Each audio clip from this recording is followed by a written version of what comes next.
إنه كان صديقا نبيا صدق الله العظيم.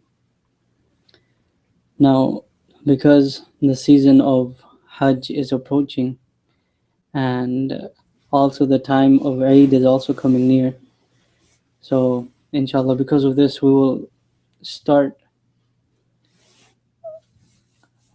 discuss the life of Ibrahim alayhi salatu wasalam, the different sacrifices he had to make for the sake of this deen, and the different trials and tests which he had to go through for the sake of this deen. So inshallah, we'll start at the time before his birth, look into the different circumstances and what was the state of the people, what condition were they in before his birth, and inshallah from there we'll move on. Now Ibrahim alayhi salatu wasalam, his father, he has been referred to in the Quran as Azar. So his father's name was Azar, and Azar himself was from the people of Kusa. Now Kusa is a village in the outskirts of, which is today modern day Kufa, Iraq. But the capital of that region, capital of Kusa, you can say at that time, the time before Ibrahim alayhi salatu wasalam's birth, the capital of that place was a place called Babil. Okay, and the ruler of Babil, or you can say the king of Babil, he was a tyrant known as Namrud bin Kan'an.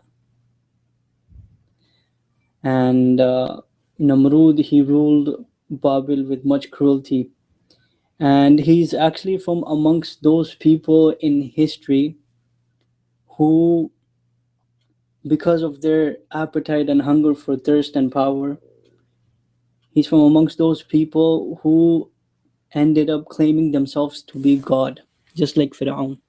He claimed himself to be God.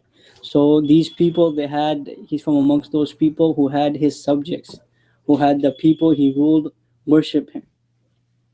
So now a lot of time had passed, since a Nabi was sent down in this region. That last Nabi, you can say, the last prophet who was sent down with his own Sharia was Nuh alayhi salam. Even though Hud alayhi salam and Salih alayhi salam came after Nuh alayhi salam, but they propagated and they preached the same Shariat, the same set of rules that Nuh alayhi salam had brought down. So a long time had passed since a Nabi had come. So as is the nature of human being, when there's no reminder, they start to deviate from the correct path. They start to go astray from the correct path. So this is exactly what happened over here. So first of all, they started off by ascribing partners to Allah subhanahu wa ta'ala. And as the time went on, they started negating the presence of Allah subhanahu wa ta'ala altogether.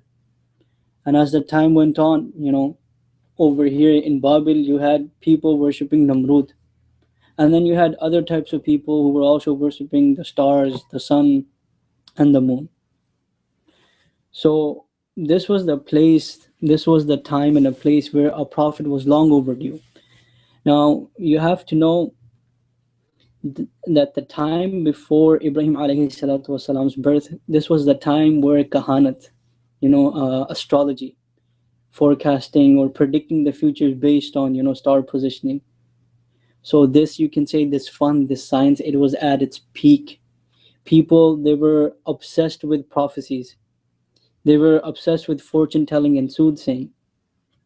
Namrud, the king, he had his own collections of kahins and magicians who he would ask for advice and counsels regarding the affairs of his kingdom.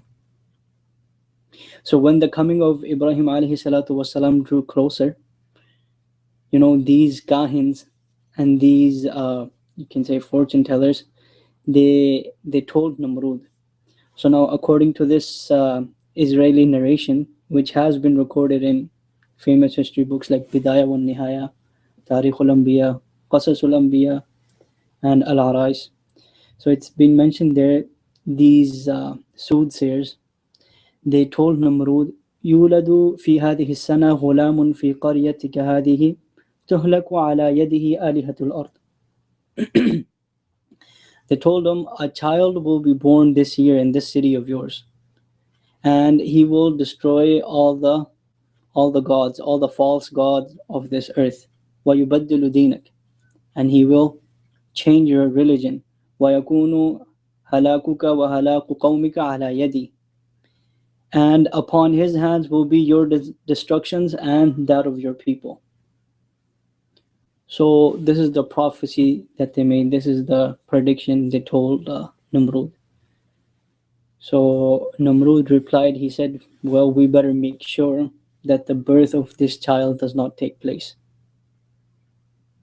Okay, so what he planned was that in order for this child to not be born, what he did was that he had all the men within his kingdom, he ordered them outside of the city walls. He told all the men, he had separated all the men from the women. He had segregated the males and the females. Why? So this child would not be born. And in the case the child was born, he said, then at that time we will start killing off all the male children that are born in this kingdom. Now, if you guys remember, these are like the same circumstances that were before the birth of Musa alayhi salam. Fir'aun was also told of a boy who will come and destroy his kingdom. So what did Fir'aun do? He started killing all the children. Well, likewise before the birth of Ibrahim alayhi salam as well. So he had his plans, makaru wa makarullah wallahu khairul makirin. They plan and Allah plans, but Allah subhanahu wa ta'ala is the best of planners. So now you have to know the position and the status of Ibrahim alayhi salatu wasalam's father. What was his rank in the sight of the king? Khatib al-Baghdadi writes in his kitab Tariq al-Anbiya, Amar al-Nas alla ya'budu sanaman illa min sanati Azar. That Azar, the father of Ibrahim alayhi salatu wasalam, had such a high position, high rank in the eyes of the king, that the king had ordered, no idol can be worshipped except for the ones that Azar has crafted himself. All the other idols were banned. No one could worship them. So because of his position and status, so what the king did was that he had appointed upon every 10 men within his kingdom, he had appointed on them one guard who would make sure that these people are outside the city walls. But now, because of the position of Azar, he was left alone. There was no guard appointed on him, which eventually resulted in Ibrahim alayhi salatu wasalam being conceived. So according to this narration, right at that time when he was conceived, the kahins and the fortune tellers of Namrud, they informed him that regardless of your planning and regardless of your precautionary measures, the boy has been conceived and he will for sure come into this world. So from then on, Namrud, he was like plan B. So from right at that time, what he did was that he started killing all the male children that were ever born within his kingdom. As for the mother of Ibrahim alayhi salatu wasalam, when she conceived him, so in the beginning, she initially, in the beginning, her mindset, you can say, was that she told her husband that if it's a girl, we keep it. If it's a boy, in the beginning, she said, if it's a boy, what we'll do is that we will hand him over to the king, because the king, he has a right upon us. He has favored us a lot. He has given us lots of bounties, and he has given us lots of favors. So therefore, we cannot deceive him. And she says, and then when the king sees that we have handed our own child to him, our status in the eyes of the king will only increase. So this was her stance in the beginning. But as the time drew closer to Ibrahim alayhi salatu wasalam's birth, she told Azar, her husband, that the time has come, meaning the time of the childbirth has come. And she said that I fear death upon myself because of this child. So she said to her husband that I ask you and I beg you that you go to that temple of the big idol and you reside there and you plead him and you ask him that he makes this ordeal of mine very easy. You go and you ask him salvation on my behalf, and you stay there until all of this is over. Don't come back before that. So she had sent off Azar to that temple for 40 days. Actually, what the mother of Ibrahim alayhi salatu wasalam wanted to do was that she did not want Azar present at the time of birth, nor did she want Azar to know what she would do with the child if it were a boy. So that's why she had sent him off to that temple for 40 days. So now when Ibrahim alayhi salatu wasalam was born, she hid him in a cave. She concealed him within a den. And she sent for Azar that come back. And then she informed him that, yes, I did give birth to a boy. But she told him, at that time, she told him that the boy, he did not live much, he did not live for a long time. He couldn't survive. So, I buried him. So Azar, he was very relieved that, okay, now we don't have to worry about this whole issue. So now whenever Azar would go away, Ibrahim alayhi salatu wasalam's mom, she would go into the cave, and then she would tend to his needs, and she would take care of that child until he was of 2 years of age. Now Ibn Abbas radiallahu anhu says regarding this time when Ibrahim alayhi salatu wasalam was still very small child, he says, كان إبراهيم يشب في اليوم كالجمعة وفي الجمعة كالشهر. That baby Ibrahim, he would grow in one day, he would grow as much as one normal child grows in 1 week. And in 1 week, he would grow as much as one normal child would grow in a month. And then he goes on to say, كان إذا أبطأت عليه أمه دخلت عليه وجدته يمس إبهامه فيسيل لبنا وعسلا. That if Ibrahim alayhi salatu wasalam's mother was ever late in coming to him, so when she would go to Ibrahim alayhi salatu wasalam within that cave, she would always find him, he would be sucking on his thumb, and his thumb would be dripping from honey and milk.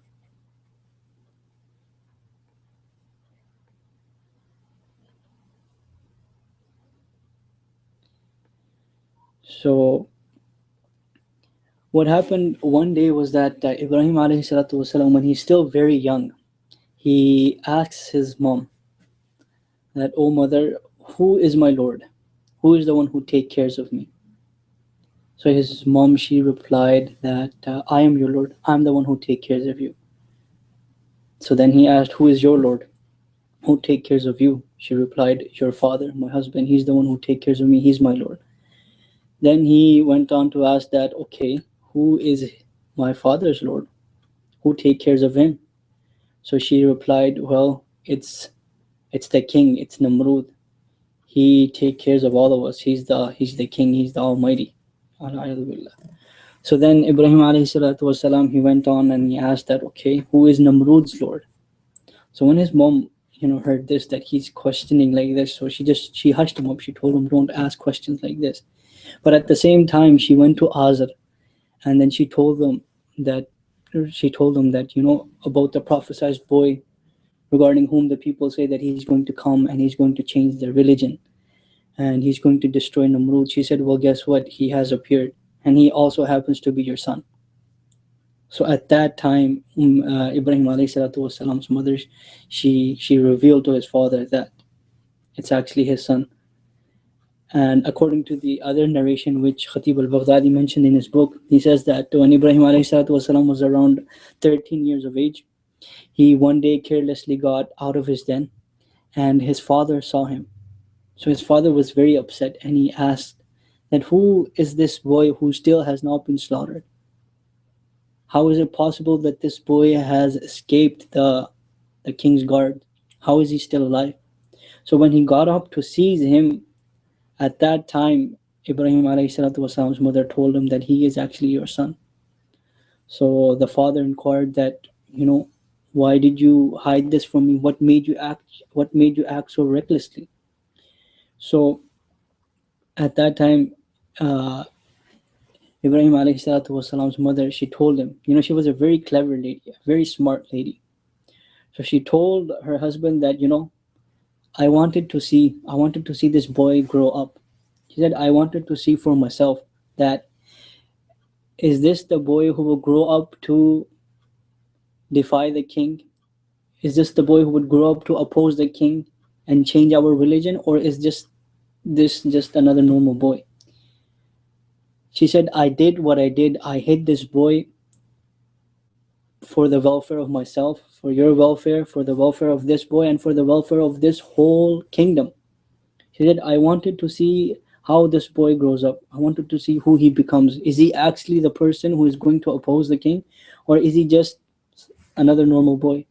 She said, in the case that he grows up to oppose the king, she said, well, in that case, all we have to do is hand him over to the king. Why?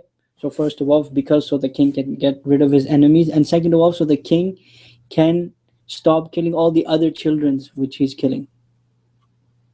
She said, and in the case this boy happens to be another normal boy, all we have to do is show the king that, look, yes, this is our son, but he's not the person who you're looking for. So to this, Ibrahim alayhi salatu wasalam's father, he had no answer to this. He could not object. He could not object this reasoning. But however, he did ask that how will we know that if this is the boy who's going to grow up and oppose the king or not? So Ibrahim alayhi salatu wasalam's mother told him that when he comes of age, we sit him down and we present him the religion. If he accepts, then he's from amongst us, and if he doesn't, then we know that he's the one who's going to change the religion. See, all Ibrahim alayhi salatu wasalam's mother, all she wanted to do was she wanted to buy time. Okay, she was never going to hand over Ibrahim alayhi salatu wasalam to the king, no matter what the outcome would have been, because she knew for a fact that even if this boy does grow up to oppose the king, there's no way anyone could ever harm him. Ibrahim alayhi salatu wasalam's father also, when he saw him, his heart was filled with love for his child.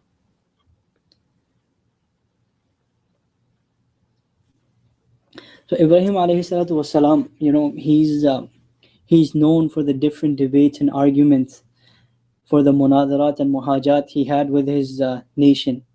Any opportunity he got, he opposed the people. He opposed the false god of his people, and he called them towards Allah subhanahu wa ta'ala. Now these conversations, you can say these debates which he had with his people, they're mentioned in the Quran.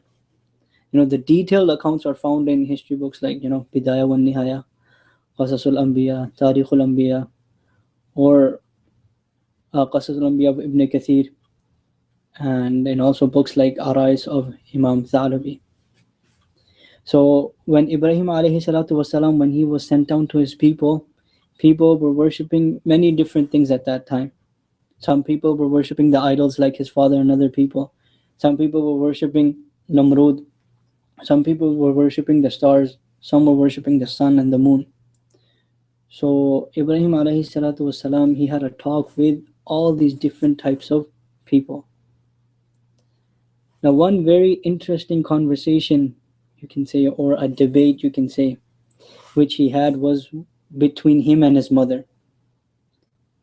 And this one is not mentioned in the Quran, but nonetheless, it has been recorded in the above mentioned history books.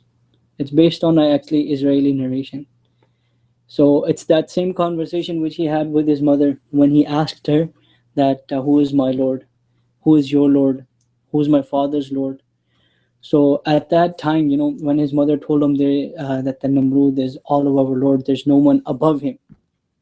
So it comes in Tarikh al-Anbiya that the conversation didn't just end over there. So when his mother told him that there's no one higher than Namrud, he's alayadu billah, he's the Almighty. So to that, Ibrahim alayhi salam, while he's still a very small boy, he then asked his mother, Ana ahsanu wajhan am anti? He asked that, is my face more beautiful or yours? Am I more handsome or you? So obviously to this his mom replied that obviously you're more beautiful, you're more handsome. Then he goes on to ask that, anti ahsani wajhan am abi? That is your face more beautiful or my dad's? So his mom replies once again that obviously I'm more beautiful. Then he asked, Abi ahsanu wajhan amil malik, that is my father more handsome or the king? So once again his mom replies that your father's more handsome. So to this Ibrahim alayhi salatu wasalam, he says, Ya umma law kana al-malik huwa alladhi khalaqa abi lama kana yakhluquhu ahsana min nafsi. فلو كان أبي يخلقك لما كان يخلقك أحسن من نفسي ولا كنت تخلقينني أحسن من نفسك. So he says, O mother, if it is the king who is the Lord and who is the Lord of all of us and who created all of us, specifically my father, then why did he make him more beautiful than himself? And why did the father make you more beautiful than himself? And if it is you who has created me, then why did you make me more beautiful and more handsome than yourself? So to this, Ibrahim alayhi salatu wasalam's mother, she did not have any answer. This conversation between the mother and the son, it's at the time when Ibrahim alayhi salatu wasalam is still very, very young. Next, Ibrahim alayhi salatu wasalam also questioned his father, who used to worship the idols. Not only did he worship the idols, he was the one who was crafting and carving the idols. So in Surah An'am it is mentioned, وَإِذْ قَالَ إِبْرَاهِيمُ لِأَبِيهِ آزَرَ أَتَتَّخِذُ أَصْنَامًا آلِهَةً إِنِّي أَرَاكَ وَقَوْمَكَ فِي ضَلَالٍ مُبِينٍ. So Allah subhanahu wa ta'ala mentions in Surah An'am, when Ibrahim alayhi salatu wasalam said to his father Azar, do you take idols for gods? I see you and your people in clear error. So this whole conversation between the father and the son has also been mentioned with detail in Surah Maryam. وَاذْكُرْ فِي الْكِتَابِ إِبْرَاهِيمَ إِنَّهُ كَانَ صِدِّيقًا نَبِيًّا. And mentioned in the book the story of Ibrahim. Indeed, he was a Siddiq, a man of truth, a prophet. إِذْ قَالَ لِأَبِيهِ يَا أَبَتِ لِمَ تَعْبُدُ مَا لَا يَسْمَعُ وَلَا يُبْصِرُ وَلَا يُغْنِي عَنْكَ شَيْئًا. My dear father, why do you worship something that does not hear nor see, nor help you in any way? يا أبت إني قد جاءني من العلم ما لم يأتك فاتبعني أهدك صراطا سويا. My dear father, indeed there has come to me knowledge that which has not come to you. So follow me and I shall lead you to a straight path. يا أبت لا تعبد الشيطان إن الشيطان كان للرحمن عصيا. My dear father, do not worship the shaitan. The shaitan is surely rebellious to the All-Merciful. يا أبت إني أخاف أن يمسك عذاب من الرحمن فتكون للشيطان وليا. My dear father, I fear a punishment from Allah subhanahu wa ta'ala should afflict you and you become a companion of shaitan. So look with ease and calm and look with such politeness and respect he addressed his father, and he tried to propagate the message of Allah subhanahu wa ta'ala to his father. And his father had no answers to any of this, to any of Ibrahim alayhi salatu wasalam's question. So instead of accepting the invitation of his son, his father, unfortunately, as was decreed from before, he threatened Ibrahim alayhi salatu wasalam. قال أراغب أنت عن آلهتي يا إبراهيم لئن لم تنتهي لأرجمنك وهجرني مليا. So he says to Ibrahim that, are you turning away from my gods, O Ibrahim? If you do not stop, I will definitely stone you to death. وَهْجُرْنِي مَلِيًّا, and leave me alone, leave me for good. Now, it has been reported in the previously mentioned books, Tarikh al-Anbiya, Qasas al-Anbiya, and Arais, that the background of this conversation which Ibrahim alayhi salatu wasalam had with his father Azar was that Azar, his father, he was the one who would craft, he was the one who would carve out these idols. And after carving them and after crafting these idols, he would tell Ibrahim to go to the market and sell these idols. So what Ibrahim alayhi salatu wasalam would do is that he would take these idols, he would take them, hold them at least up until the door, and right when he would come at the doorstep, he would drop these idols. And he would tie a rope around their necks and he would drag them to the marketplace. So he would go around the whole marketplace dragging these idols, and he would call out to the people that who is there who will buy from me that which cannot benefit them nor harm them? Who is there who will purchase from me something that cannot hear nor see? So he would go around the whole marketplace making this call. Who is there who wants to buy something very useless from me? Who is there who wants to buy something that cannot benefit him? And then on his way back home, he would pass by a stream. He would take these idols and he would dunk their heads in the stream. And he would mock the idols, saying that, oh, it seems as if you're very thirsty. So when his father found out that this is what Ibrahim والسلام, is doing with the idols, he reprimanded him and he scolded him very severely. So at this time, Ibrahim والسلام, addressed his father and he said, لِمَ تَعْبُدُ مَا لَا يَسْمَعُ وَلَا يُبْصِرُ وَلَا يُغْنِي عَنْكَ شَيْئًا. Why do you worship something that does not hear nor see, nor can it help you in any way? Next, Ibrahim والسلام, he debated his people who were also idol worshippers. He explained to the people through, logic and reasoning that what you're doing is wrong. Idols which you make out of your own hand are not worthy of your worship. ما هذه التماثيل التي أنتم لها عاكفون. That what are these idols you are so devoted to? قالوا وجدنا آباءنا لها عابدين. They said, we found our forefathers worshipping them. قال لقد كنتم أنتم وآباؤكم في ضلال مبين. He said, surely you and your forefathers have been in open air. In Surah Shu'ara, this whole debate between Ibrahim والسلام, and the idol worshippers, it's been mentioned in Surah Shu'ara. وَاتْلُ عَلَيْهِمْ نَبَأَ إِبْرَاهِيمَ إِذْ قَالَ لِأَبِيهِ وَقَوْمِهِ مَا تَعْبُدُونَ. And recite before them the narrative, the story of Ibrahim, when he said to his father and to his people, what do you worship? قَالُوا نَعْبُدُ أَصْنَامًا فَنَظَلُّ لَهَا عَاكِفِينَ. They said, we worship idols and stay devoted to them. قال هل يسمعونكم إذ تدعون أو ينفعونكم أو يضرون. He said, do they listen to you when you call them?